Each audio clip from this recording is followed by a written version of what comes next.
Hi எல்லாருக்கும் வணக்கம். நம்ம அழகே அழகு சீரியலில் நம்ம அழகுமதியை திருப்திப்படுத்துறதுக்காக சுரேஷ் அவங்க அப்பா அம்மாவை பார்க்குறதுக்கு கூட்டிகிட்டு போகிறாரு.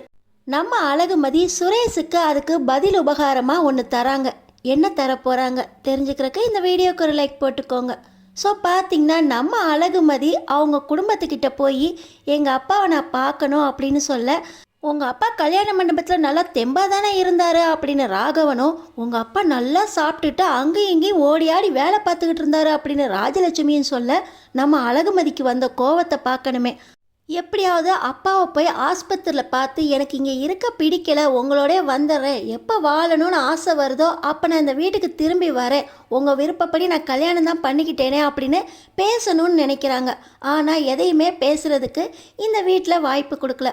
இன்னொரு பக்கம் பார்த்தீங்கன்னா சுரேஷ்கிட்ட தங்கராஜ் பொண்ணுங்களை வெளியே கூட்டிகிட்டு போ, பீச்சுக்கு கூட்டிகிட்டு போ, ஹோட்டலுக்கு கூட்டிகிட்டு போ, அவங்கள சமாதானப்படுத்துறது ரொம்ப ஈஸி, அவங்கள சந்தோஷப்படுத்தி நீ தான் முக்கியம்னு அவங்கள சொல்ல வச்சிட்டேன்னு வைய, அவங்க உன் சொல்படி கேட்பாங்க. இந்த பொண்ணையும் சமாதானப்படுத்துறது ரொம்ப ஈஸிடா, அவளுக்கு என்ன விருப்பமோ அதை செய்ய அப்படின்னு சமாதானப்படுத்தி சுரேஷை வீட்டுக்கு அனுப்பி வைக்கிறாரு. அந்த நேரத்தில் தான் நம்ம அழகுமதி அவங்க அப்பா அம்மா கிட்ட இந்த மாதிரி ஆஸ்பத்திரிக்கு போகணும் அப்படின்னு கேட்டுக்கிட்டு இருந்த விஷயம் நம்ம அழகுமலர் மூலமாக சுரேஷுக்கு தெரிய வருது.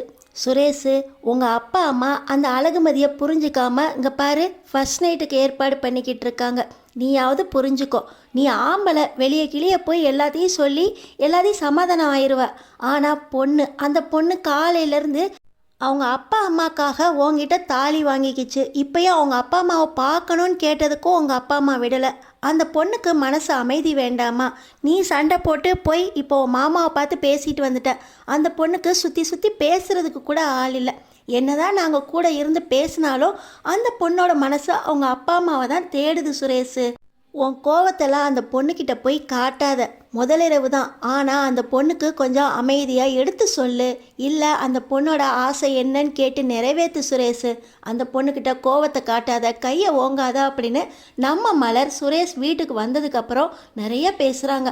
ஆனாலும் சுரேஷு, அண்ணி அவள் என்கிட்ட எப்படி அண்ணி முகம் கொடுத்து பேசுவா, நான் எப்படி அண்ணி அவகிட்ட போய் சமாதானம் பேசுறது அப்படின்னு கேட்க, இல்லை சுரேஷு, கல்யாணம் பண்ணியாச்சு, உன்னை நம்பி தான் இந்த வீட்டுக்கு வந்திருக்கு, உங்கள் அப்பா அம்மா ஏற்கனவே ரூல்ஸ் போட்டு அந்த பொண்ணு கோவத்தை கிளறிக்கிட்டு இருக்காங்க, நீயும் போய் அந்த பொண்ணுக்கிட்ட இதை செய்ய அதை செய்யின்னு கேட்டால் ஒத்த ஆளாக அந்த பொண்ணு என்ன தான் பண்ணும்? நீ புரிஞ்சுக்க சுரேஷு, நீ வெளியே கிளியே போகிற, போய் சமாதானம் ஆயிடுவ சுரேஷு, கொஞ்சம் அந்த பொண்ணோட நிலைமையும் யோசி. அப்பாவுக்கு உடம்பு சரியில்லை, நீ கல்யாணம் பண்ணணும்னு உங்கள் மாமா சொன்னதுனால அந்த பொண்ணு மனசை தேர்த்திக்கிட்டு உனக்காக காலையிலேருந்து அமைதியாக இருக்குது. நீ எப்படி உனக்கு பிடிக்காம கல்யாணம் பண்ணிக்கிட்டியோ அதே மாதிரி தானே அந்த பொண்ணு உன்னை பிடிக்காம கல்யாணம் பண்ணிக்கிச்சு.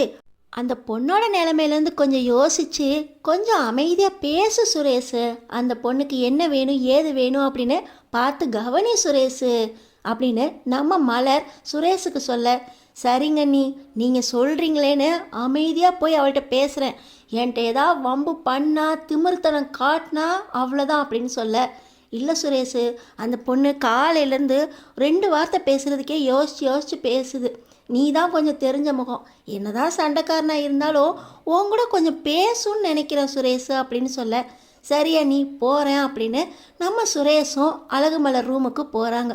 அங்கே போனதுக்கப்புறம் கூட அழகுமலர் ரொம்ப சோகமாக அவங்க அப்பாவே நினச்சிக்கிட்டு இருக்காங்க. சுரேஷ் உள்ளே வந்தது கூட தெரியல. இப்போ நம்ம சுரேஷ் ரூம்குள்ளே வந்தோடனே கதவை பூட்டுறது பார்த்த உடனே நம்ம மதிக்கு என்ன பண்ணுறதுனே தெரியல, வேகமாக கட்டிலில் போய் ஓரமாக உட்காடுறாங்க.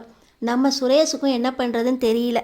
பிடிக்காத கல்யாணம் தான், அதுக்காக இப்படி ஒதுங்கி ஒதுங்கி போகணுன்ட்டு இல்லை, கல்யாணம் பண்ணியாச்சுல்ல, உனக்கு என்ன வேணும், உங்கள் அப்பாவை பார்க்கணுமா, உங்கள் அப்பாவுக்கு தான் அங்கே ட்ரீட்மெண்ட் நடந்திருக்குன்னு மாமா சொன்னார்ல அப்படின்னு சொல்ல, நம்ம அழகுமதி சொல்லிக்கிட்டு இருக்கும்போதே கண்ணிலேருந்து கண்ணீராக வர ஆரம்பிச்சிது. சரி சரி அழுகாத, உங்கள் அப்பா அம்மா பார்க்கணும் அவ்வளோதானே, வா நான் கூட்டிகிட்டு போகிறேன், கொஞ்ச நேரம் ரெடியாகிரு, எல்லாரும் தூங்கினதுக்கப்புறம் யாருக்கும் தெரியாமல் கூட்டிகிட்டு போகிறேன் அப்படின்னு சொல்லி நம்ம அழகுமதியை ரெடியாக சொல்கிறாரு சுரேஷ். நம்ம வெளியே போகிறது உன் குடும்பத்துக்கு தெரிஞ்சால் உன்னை எதுவும் சொல்ல மாட்டாங்களா, உன் மாமா எதுவும் சொல்ல மாட்டாரா அப்படின்னு நம்ம மதி கேட்க, அதெல்லாம் நீ எதுவும் கவலைப்பட வேண்டாம், நான் கூட்டிகிட்டு போகிறேன்னு சொல்லிட்டேன்ல, ரெடியாயிக்கோ அப்படின்னு சொல்ல நம்ம அழகுமதி முகத்தில் சந்தோஷம். இதையும் நம்ம சுரேஷ் கவனிக்கிறாரு. இருந்தாலும் எதையுமே கண்டுக்காம ரெடியாகும்னு சொல்கிறேன், இன்னும் மசன்னு நின்றுக்கிட்டு இருக்கா அப்படின்னு சுரேஷ் சொன்ன உடனே நம்ம அழகுமதி வேக வேகமாக போய் பாத்ரூம்குள்ளே போய் ட்ரெஸ்ஸை மாற்றுறாங்க. நம்ம சுரேஷ் வீட்டில் எல்லாரும் தூங்கிட்டாங்களா அப்படின்னு கதவை மெல்லமாக திறந்து எட்டி பார்க்க எந்த ஒரு ஆள் நடமாட்டமும் தெரியல. இப்போ நம்ம சுரேஷ், வா வா சீக்கிரம் கிளம்பு, எந்த சத்தமும் போடாமல் வெளியே வரணும் சரியா அப்படின்னு சொல்ல அழகுமதியும் மண்டையாட்டிக்கிட்டே நீ முதல்ல முன்னப்போ அப்படின்னு சுரேஷுக்கு ஆர்டர் போட சரி வந்து தொலை அப்படின்னு சுரேஷும் அவர் வண்டியை கிளப்புறாரு. வண்டி சவுண்டு கூட கேட்காம இருக்கிறதுக்காக வெளியே கொண்டு போய் ஸ்டார்ட் பண்ணி உட்கார அப்படின்னு சொல்லி அவங்களுடைய முதல் ஒன்றா போகிற பிரயாணத்தை ஆரம்பிக்கிறாங்க. அங்கே ஆஸ்பத்திரிக்கு போய் இறங்குறாங்க. நான் எங்கள் அப்பாவை பார்த்துட்டு 10 நிமிஷத்தில் வந்துடுவேன், என்னை கூட்டிகிட்டு வந்ததுக்கு ரொம்ப தேங்க்ஸ் அப்படின்னு நம்ம அழகுமதி சொல்ல முதல்ல போய் உங்கள் அப்பாவை பார்த்துட்டு வா அப்படின்னு சொல்லி நம்ம சுரேஷும் அனுப்பி வைக்க நேராக 2 பேரும் ரூமுக்கு போகிறாங்க. அங்கே பார்த்தீங்கன்னா ஏற்கனவே நம்ம தங்கராஜுங்க நின்றுட்டு இருக்காரு. என்னடா ஆஸ்பத்திரிக்கு வரக்கூடாதுன்னு சொன்னேன், 2 பேரும் வந்து நிற்கிறீங்க, வீட்டுக்கு தெரியுமா அப்படின்னு நம்ம தங்கராஜ் கேட்க இல்லை மாமா, அவளுக்கு அவங்க அப்பா நினப்பாவே இருக்குது, சரி பார்த்துட்டு போட்டும் மாமா, கோயிலுக்கு போகணும், அதான் மதியானமே கூப்பிட்டு போயிட்டீங்களே மாமா, பேசட்டும், பேசியாவது சமாதானம் ஆவறாளா பார்ப்போம் அப்படின்னு சுரேஷ் சொல்ல சரி நீயும் போய் பேசிட்டு வா, நான் வெளியே இருக்கேன் அப்படின்னு சொல்லி தங்கராஜ் ரூம்லேருந்து வெளியே வர அங்கே பார்த்தீங்கன்னா நம்ம அழகுமதியோட அப்பா அம்மா அவங்க தங்கச்சி கூடவே சுரேஷும் நிற்கிறாங்க. மாப்பிள்ளை, இந்த நேரத்தில் எதுக்கு அழகுமதியை கூப்பிட்டு வந்தீங்க, உங்கள் வீட்டில் எதுவும் சொல்லலையா, தெரிஞ்சு வந்தீங்களா என்ன அப்படின்னு கேட்க இல்லத்த தெரியாமல் தான் கூப்பிட்டு வந்திருக்கேன், இன்னொரு 10 நிமிஷத்தில் வீட்டுக்கு போகணும், அதுக்குள்ளே என்ன பேச முடியுமோ உங்கள் பொண்ணுகிட்ட எதுவும் சொல்லணுன்னா சொல்லுங்க அத்தை அப்படின்னு சொல்லி நம்ம சுரேஷும் சொல்ல ஏமதி இப்படி சொல்கிற, நான் தான் ஃபோன்லேயே சொன்னேனே அப்பாவுக்கு ட்ரீட்மெண்ட் நடந்துகிட்டு இருக்கா அப்படின்னு சொல்ல நம்ம மதி அழுகுறாங்க. நம்ம மதி அழுகுறதை பார்த்த உடனே ராமமூர்த்தி தான் முகத்தில் இருந்தால் ஆக்சிஜன் மாஸ்கையும் எடுத்துகிட்டு அழாத மதி, எனக்கு இப்போ தான் சந்தோஷமாக இருக்குது, நீ எதிர்பார்த்த மாதிரியே எனக்கு ட்ரீட்மெண்ட் நடந்துக்கிட்டு இருக்கு மதி, இதோ மாப்பிள்ளையும் உன்னை பார்க்க கூப்பிட்டு வந்துட்டாரு, இந்த நேரத்தில் மாப்பிள்ளை யாருக்கும் தெரியாமல் கூப்பிட்டு வந்திருப்பார், நீ வீட்டுக்கு போமதி அப்படின்னு சொல்ல நான் உங்ககிட்ட கொஞ்சம் பேசணும்ப்பா அப்படின்னு நம்ம அழகுமதி சொல்கிறாங்க. இப்படி சொன்ன உடனே அழகுமதியோட அம்மா காஞ்சனாவுக்கு பயம் வந்துடுது. ஏய் எதுவும் ஏடா கூடமாக சொல்லி தொலைஞ்சிடாதடி, ஏற்கனவே நீ பேசின பேச்சுக்கு தான் அவளுக்கு ஹார்ட் அட்டாக் வந்துருச்சா அப்படின்னு நம்ம காஞ்சனா இங்கே அழகுமதிக்கு சைகை காட்டுறாங்க. நம்ம அழகுமதி புரிஞ்சுக்கிட்டு இல்லை நீங்கள் ஆஸ்பத்திரிலேருந்து டிஸ்சார்ஜ் ஆனதுக்கப்புறம் பேசிக்கிறேன், உங்களுக்கு உடம்பு பரவாயில்ல தானே, நான் டாக்டரை பார்த்து பேசிட்டு போகட்டா அப்படின்னு அழகுமதி கேட்க நீ எதுவும் செய்ய வேண்டாம், எல்லாத்தையுமே தங்கராஜ் சார் பார்த்துக்கிறாரு, நீ அவரோட குடும்பத்தில் பார்த்து பக்குவமாக என்ன சொல்கிறாங்கன்னு கேட்டு நடந்துக்கம்மா, அதுதான் எங்களுக்கு சந்தோஷம் அப்படின்னு அழகுமதியோட அப்பாவும் அம்மாவும் அறிவுரை சொல்கிறாங்க.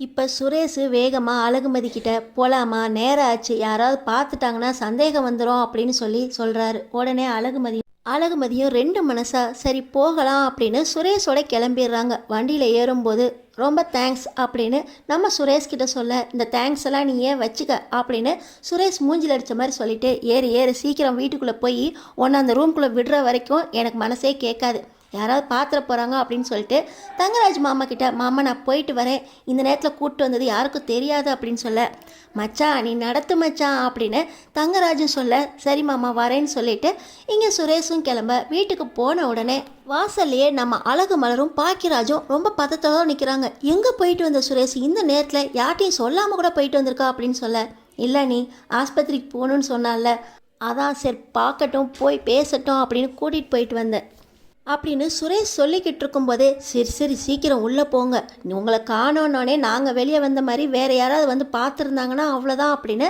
நம்ம மலர் வேகமாக உள்ளே கிளப்ப சொல்ல மதி இப்போ தான் ஒரு அரை திருப்தியோட ரூமுக்குள்ளே போகிறாங்க. ரூமுக்குள்ளே போன உடனே இப்போ நம்ம சுரேஷும் ரூமுக்குள்ளே போகிறாரு. பார்த்திங்கன்னா நம்ம அழகுமதி அவங்க கொண்டு வந்த பாலை சுரேஷ்க்கு கொடுத்து ரொம்ப தேங்க்ஸ், நீ செஞ்ச காரியத்திலே இதுதான் கொஞ்சம் உருப்படியான காரியம்னு நினைக்கிறேன், தேங்க்ஸ் அப்படின்னு திரும்ப சொல்ல உன் தேங்க்ஸ் எல்லாம் நீயே வச்சுக்க, எத்தனை தேங்க்ஸ் சொல்லுவா அப்படின்னு சொல்லி சுரேஷும் நீ இன்னைக்கு மேலே படுத்துக்கோ நான் கீழே படுத்துக்கிறேன் இன்மேட்டா அப்படின்னு சொல்லி சுரேஷ் கீழே படுக்க நம்ம அழகுமதி ஒரு சைடாக திரும்பி மேலே படுக்க நம்ம அழகுமதிக்கு இப்போ தான் சுரேஷ் மேலே லைட்டாக ஒரு இனம் புரியாத காதல் பிறக்குது. இதுக்கு மேலே நம்ம அழகுமதி சுரேஷ் கிட்ட எப்படி நடந்துக்குவாங்க, சுரேஷை புரிஞ்சுக்கிறதுக்கு ட்ரை பண்ண போகிறாங்களா, அடுத்தடுத்து என்ன நடக்க போகுதுன்னு தெரிஞ்சுக்கிறதுக்கு நம்ம சேனலை சப்ஸ்கிரைப் பண்ணி தொடர்ந்து பாருங்கள்.